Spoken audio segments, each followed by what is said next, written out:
Just that look on my mom's face broke my heart, tore my soul apart. So now I got a colder heart. Realizing these cats is fake thugs. They ain't worried about me. It was fake love, but Rab kept it real. Schmidt kept it real. Even though he's up Camp Hill, he kept it real for real. I was hustling the seat though, ducking my PO. He was trying to get me locked up. I was trying to lock the block up. Plus these boys wanted me popped up. And on top of that, dudes starting rumors on my name. Like I ain't true to the game. Damn, shit changed. 17 years old, got lot violation of probation. Came home 18, it was time to make him. My man had to work waiting, it was back to money making, inhaling that purple hazing. A lot of people was hating, reminding myself of Satan. No conversation, just caving the motherfuckers facing. No rapping, poker face on, no laughing. Imagine my mind state, the looks on my mom's face broke my heart, tore my soul apart. So now I got a colder heart. Realizing these cats is fake thugs. They ain't worried about me. It was fake love. But Rab kept it real. Smith kept it real. Even though he's up Camp Hill, he kept it real for real. I was hustling the seed though, ducking my PO. I was trying to lock the block up. He was trying to get me locked up. These boys want me popped up. And on top of that, cats was starting rumors on my name. Like I ain't true to the game. Damn, shit changed.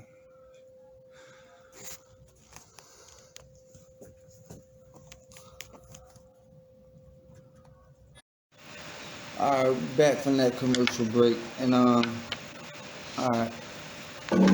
we gonna go to 2004. Is that what I said? Yeah. Alright, I wish you could smoke cigarettes.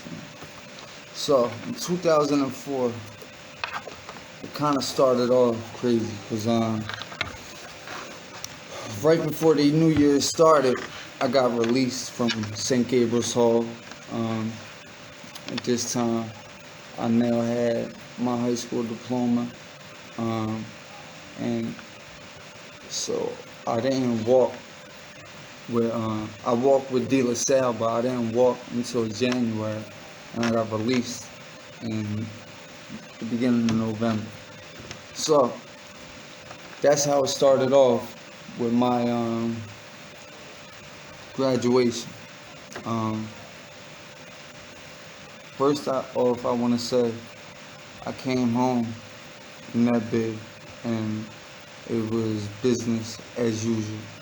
And I'm not downplaying grading nobody that I'm talking about in this story, because I was a grown man at this point.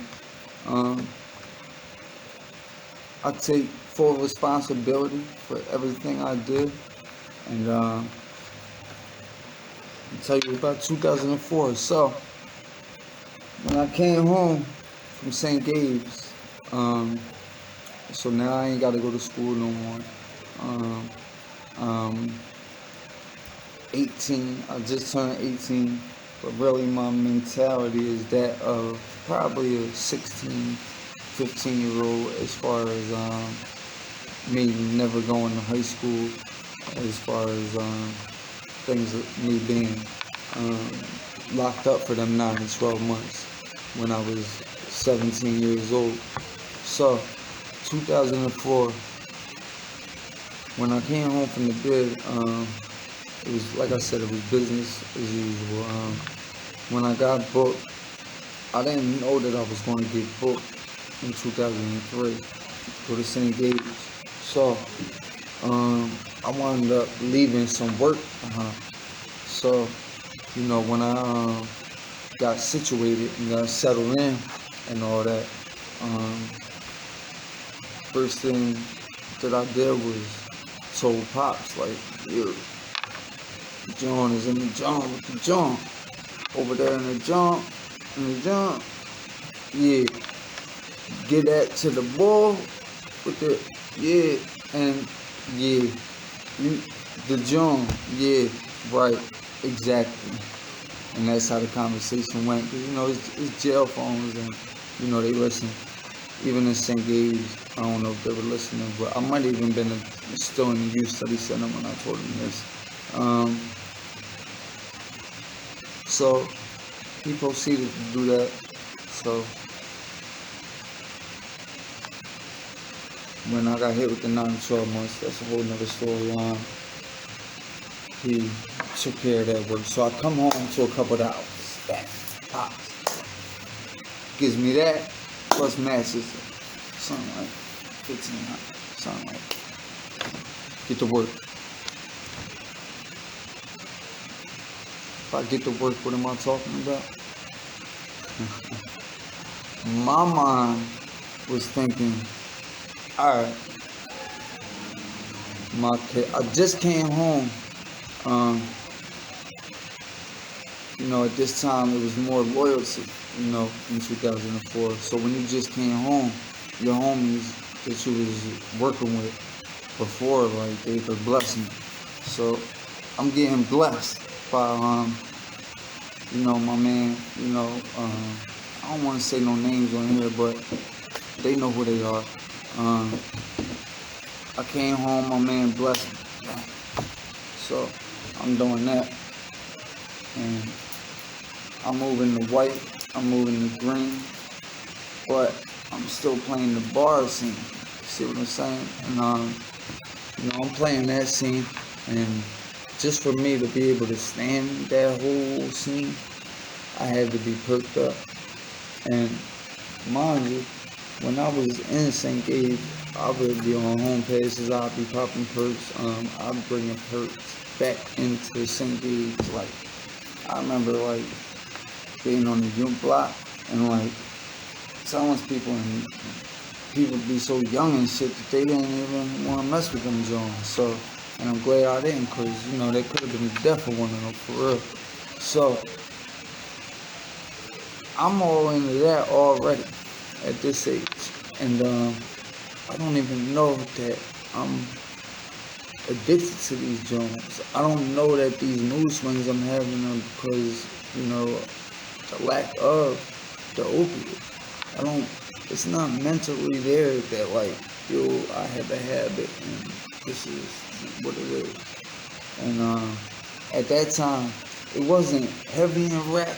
It wasn't a heavy rap influence, but Beanie Siegel was definitely my inspiration as far as being a rapper in Philadelphia and making it and getting on a level to where as though you have your own sneaker brand, and you have your own clothing brand, and you have your own movies and stuff like that. And to be on that level, and for him to just live 5 blocks over from where I live, that just showed me that it could be done. And when that showed me it could be done, I seen them.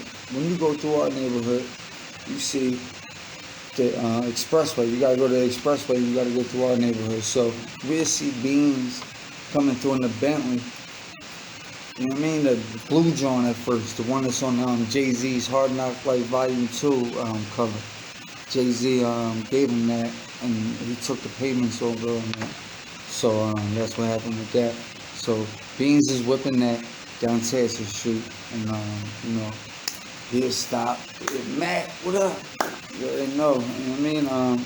So the one time he is at Kelly's Deli, and we rap for him and all that. But anyway, so he was the inspiration. So 2004, it was a thing like everybody was drinking syrup in the city, but it was a more of a low-key thing, you know what I mean? It wasn't as popular as it is now. Like, the syrup man had a few people that he served, and that was that. So, back in 2004, I come home, got some money.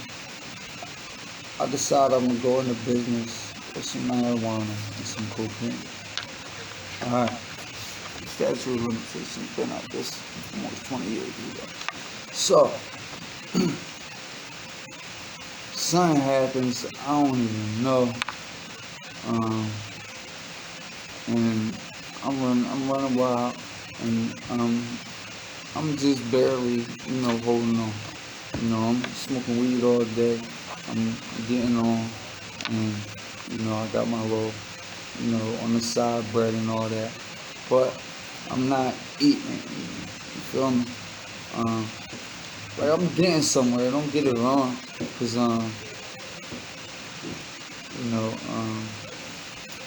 exactly what had happened was I got out in November, like I said. December, home for Christmas, all that. I wasn't home the year before, I don't think so. Whatever. So we go right back to where I'm at, 29th Street. And I'm hustling, doing my 1-2 thing. And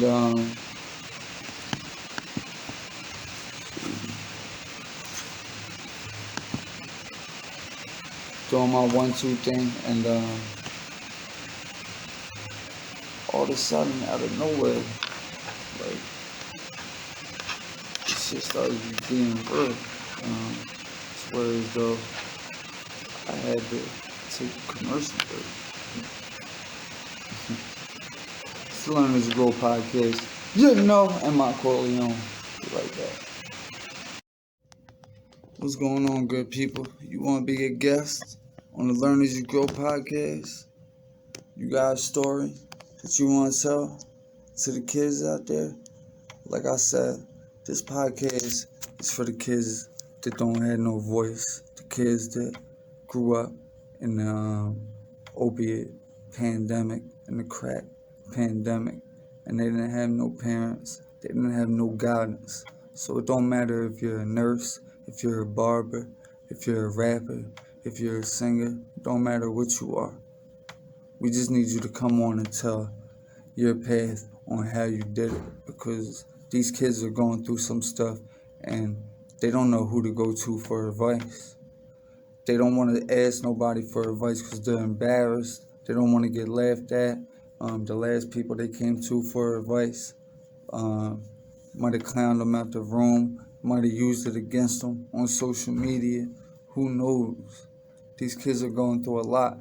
So if you just come on here and tell your story about how you became a barber, how you went about driving for Uber, something little like that can teach a 16, 17, 18, 19, 20-year-old the right path. Maybe even 36-year-old the right path. Maybe even a 45-year-old the right path. Who knows? But your story is your story, and it's important, and it needs to be told. The Learn as You Grow podcast with M-I-Corleone. You already know. Spotify, SoundCloud, Google Podcasts, Apple Podcasts, YouTube, and more. On that note, I'm going.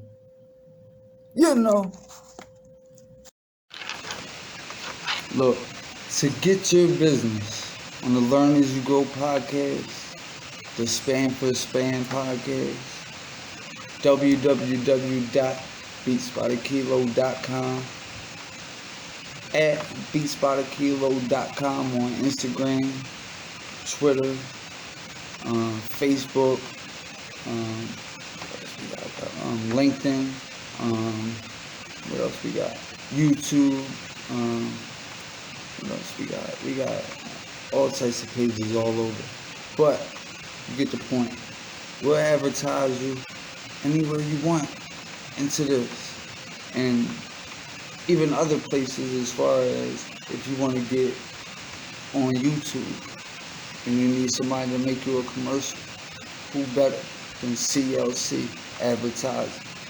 Now, CLC Advertising is new to the game, but we've been around for about almost 20 years now. And I'm talking about doing digital stuff. I've been doing marketing online since the AOL days when I used to market my cassette tapes on there. Yeah, it's around. In the profile back in the day, you used to be able to write something. I'd type in some bars back then, and I had people asking for cassette tapes. So back then I was doing that.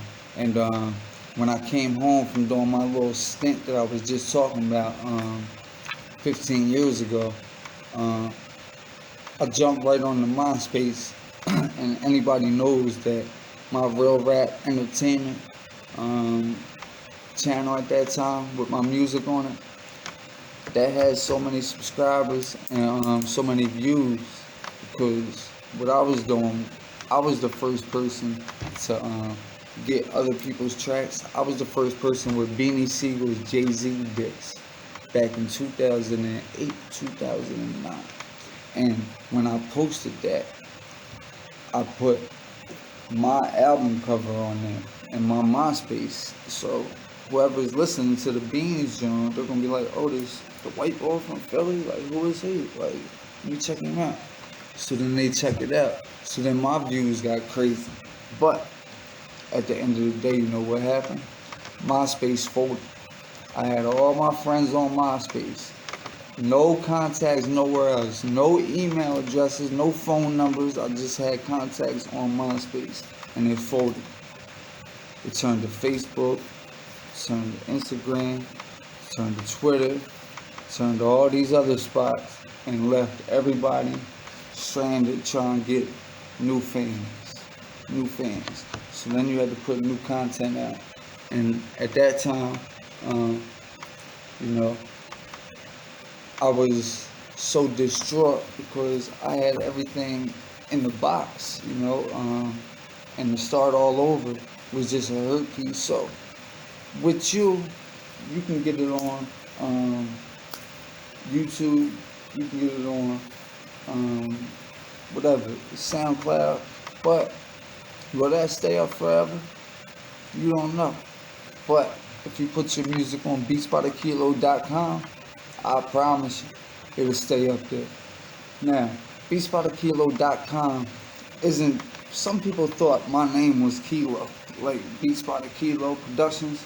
Nah, it ain't like that. It's more like founded after Beats by the Pound, the legendary No Limit Records production group. Look them up. Look how many beats they made in a year for every album in 98, 97, 10 years. Look how many beats they made for the No Limit Records. Anyway, paying homage to them, I started this. So I'm looking for producers. I'm looking for rappers, because I got my publishing company too, which is called Beats by the Kilo Publishing, and we're through ASCAP, and we're also looking for artists to work with to give out single deals.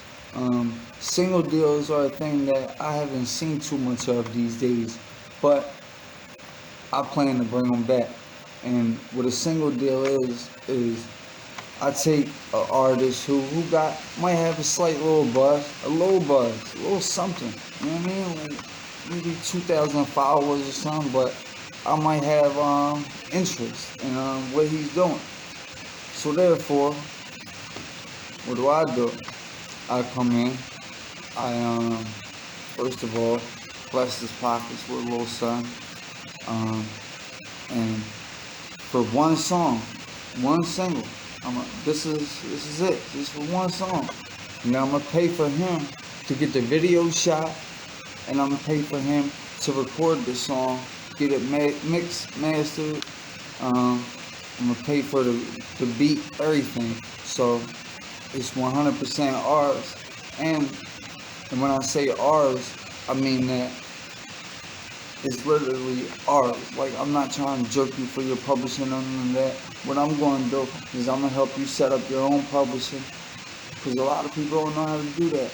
But if you go onto the YouTube page and subscribe, then you know. But anyway, back to what I was saying about the advertising. You advertise with me, I can get you on YouTube And a lot of people don't know that the secret is Google. With Google advertising, as far as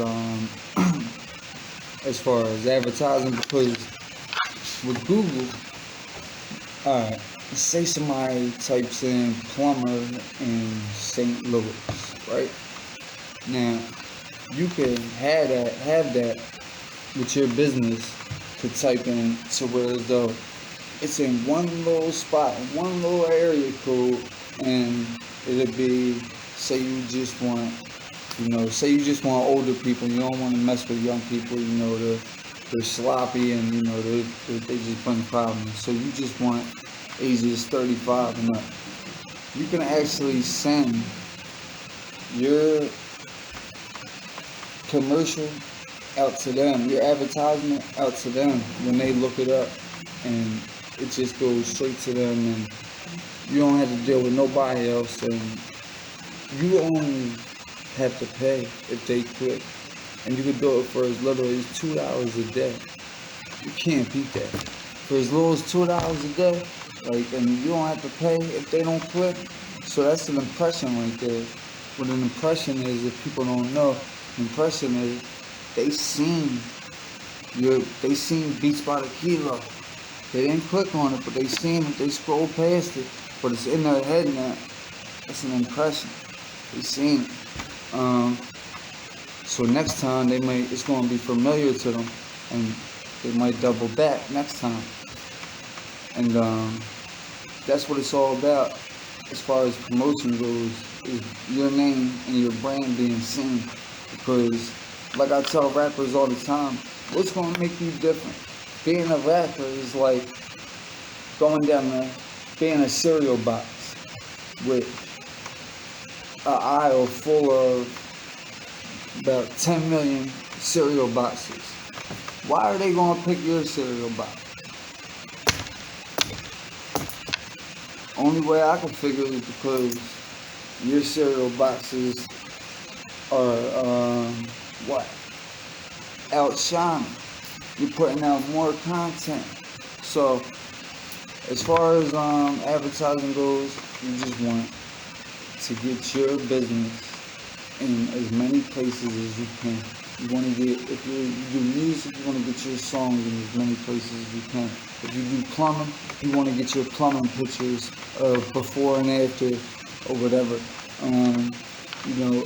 Up on as many websites as you can, up on as many reviews as you can, and I will help you with that personally. If you look at me, I'm a level 8 Google type analytics dude. So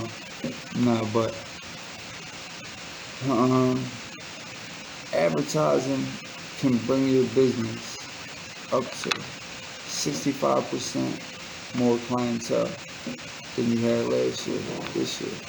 So, especially with the digital and all the online stuff right now, get it done. What are you waiting for? Hit me up, 215-436-3725. Once again, that's 215-436-3725. Hit me up if you need advertisement. Hit me up if you need exclusive beats. If you don't, check them out. Beatstars.com/Beats by the Kilo. SoundCloud.com/Beats/the Kilo. So I'm off this. Advertise with us, CLC Advertising. And now on that note, Alright, so get this in order. 2002, crazy year. 2004, another crazy year. And that's what we're talking about today. Alright. Now, I was only not even 6 months. And I went back to court around February. I was still on probation. Just came home early November. had Christmas, New Year's, and in my head, when I came home, I tried to stop. I tried to stop. I remember I was just popping perks and that's it. And excuse me. Then, I never really liked popping Xannies, so but it led to that.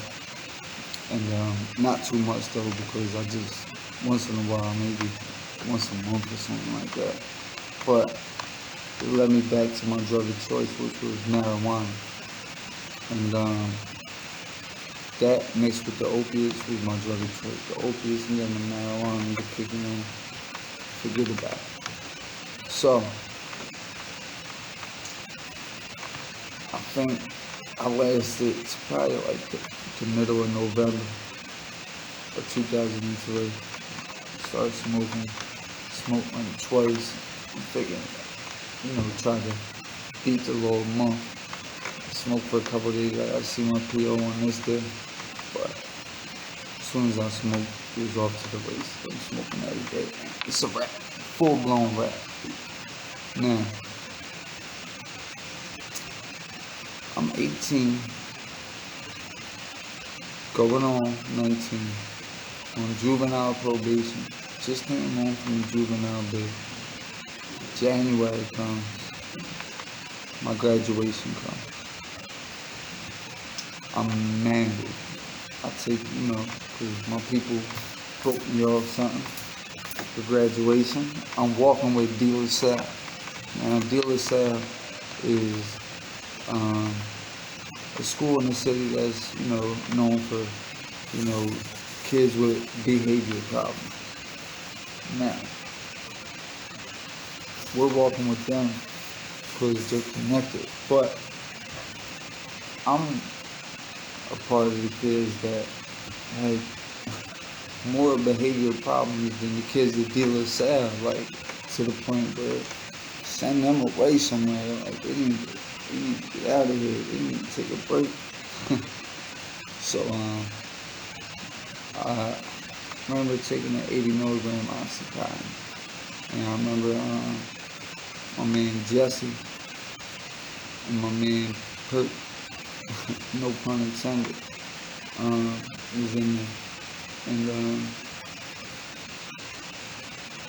on that note, what was happening was so crazy because it was like I was getting so mangled already at that point. So I do the bit, youth forestry camp number 2. I get sent away about a month after my graduation, right? I come home, got my weight up, I got my money up because while I was in there, I'm gonna do a whole nother episode about that. I'm just talking about what I had to come home to. I turned 19 and I got the mentality of about a 17-year-old. I had my high school diploma, I got my driver's license in forestry camp, and I made some money out of there. Working in the kitchen and working, cutting grass and all that stuff. It was in the middle of the mountains, middle of nowhere, Whitehaven, Pennsylvania. So when I came home, I noticed something was different. By different, I mean in a bad way. My intuition felt that it was a bad thing, but my addiction was telling me that it was a good thing. My mom, my sister, my step-pop, and my aunt were all doing perks.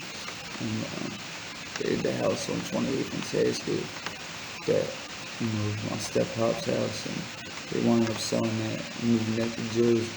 So mind you, I'm getting, me or my sister is getting perks from my mom every day, and she's blessing us both. So she don't know though. She don't know. You know what I mean? She got caught up in the rapture. She had no idea. She was over in Jersey for all them years. Then when I left and got booked and all that, she went back with my step-pop, who was a heroin addict, and it was what it was. He started running for them and getting them perks, so he can do his heroin in peace. So, therefore, I come home and all this. So, I'm in Miami. I took a trip to Miami to the Source Awards 2004. It was one of the highlights of my life, actually. And me, my man Rad, and my man Huss, my man Kraus. And we went out there to the Source Awards, and I came home from the reforestry camp on October 1st. I was on a flight October 8th. And it was just lovely being out there in Miami. I swear I wanted to stay out there. I wanted to just move out there at the time. BMF was just blowing up. So Young Jeezy and them was out there. And I didn't even know who Young Jeezy was at the time. He was just out there promoting his mixtape, The Track of God on his first mixtape. He was out there handing them out in a Lamborghini with Jack Leo, the rapper chick, in the Lamborghini with him. And they had all these BMF shirts, and me and my man rapping. I remember Bun B was there. And Bun B was like, I don't care if he's black, white, yellow, purple. That is fire. And if you don't know who Bun B is, you must not know about hip hop. But he's one of the dudes featured on Jay-Z's Big Pimpin' record from Bun B from UGK, the legendary group from out of Texas. And so coming home to all that, and all my family getting high, led me to just say, why not me too? And I joined it. And I went all the way in. And you know what happened after that? Curse and Asakai became a thing of the past. Because my step-pop introduced my mom to heroin. And in turn, I see my mom wasn't getting perks no more, but she was looking right. So I remember being sick, and them not having money, and my step-pop coming to me like, yo, I ain't got no perks in it, but I got this, give me 2 bags. And I remember just running up to the room, and I thought it was going to have me dead, you know what I mean? But I remember doing it and just throwing the other one, just feeling right. So that's how strong the oxy was. That, 2 bags of heroin just got me okay, because the oxy was so strong that I built up a tolerance that was crazy. So with that being said, I had to see the judge again at 11 in 2005, and it was rough with all of us. Man, there was no leader telling us to step up and be like, yo, we need to stop this. So it spiraled out of control. So the next episode, you can only guess what I'm going to talk about. Because we eventually all started using that year.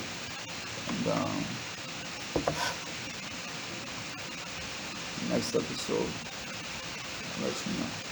Move on. It's the Learn As You Go podcast. Your boy M-I-Corleone. Go to www.beatsbykilo.com for more information on the podcast, for the beats, and for all that. I'm going. On that note,